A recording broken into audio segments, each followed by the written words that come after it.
Part 3 তে যে অডিওটা থাকবে সেখানে কিন্তু একটা গ্রুপ কনভারসেশন হওয়ার চান্স সবথেকে বেশি। At least 2 people will speak and at best 3 or 4 people in a group.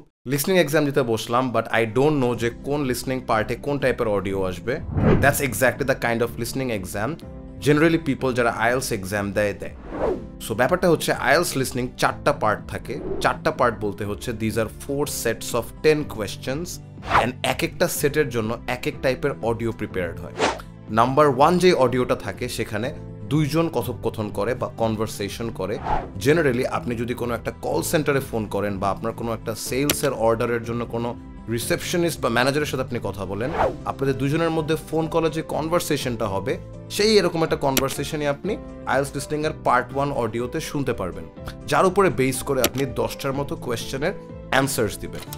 Then we move on to listening part 2। এই পার্টে আপনি একজনের কথা শুনতে পারবেন অ্যান্ড এইখানে ডিফিকাল্টি লেভেলটা পার্ট 1 এর থেকে একটু ডিফিকাল্ট।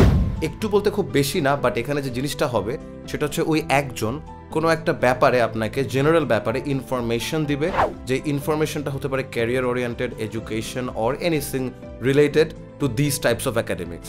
ওই অডিওটা শুনে আপনি আরও 11 থেকে 20 10টা কোয়েশ্চেনের অ্যান্সার দিবেন।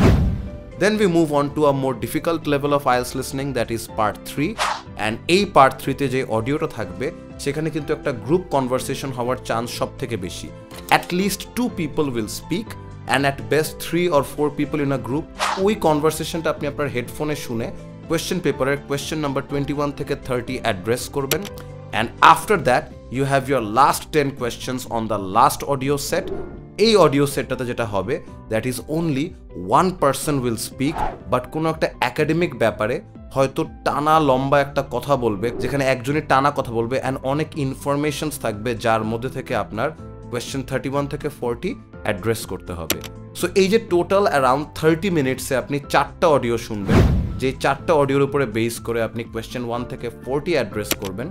এরপরে যদি আপনার পেপার বেসড এক্সাম হয় লিসনিংয়ের, আপনি 10 মিনিটস পাবেন, যেই 10 মিনিটসে আপনার এই 40টা অ্যান্সার কোয়েশ্চেন পেপার থেকে আপনি অ্যান্সার শিটে ট্রান্সফার করবেন। আর আপনি যদি কম্পিউটার বেসড এক্সাম দেন তাহলে এরকম কোনো কিছুই লাগবে না, আপনি ডিরেক্টলি আপনার অ্যান্সারটা পেপার বেসডে ইনপুট করে দিচ্ছেন and within 30 minutes your exam is over. Take care, best of luck to your listening. Allah.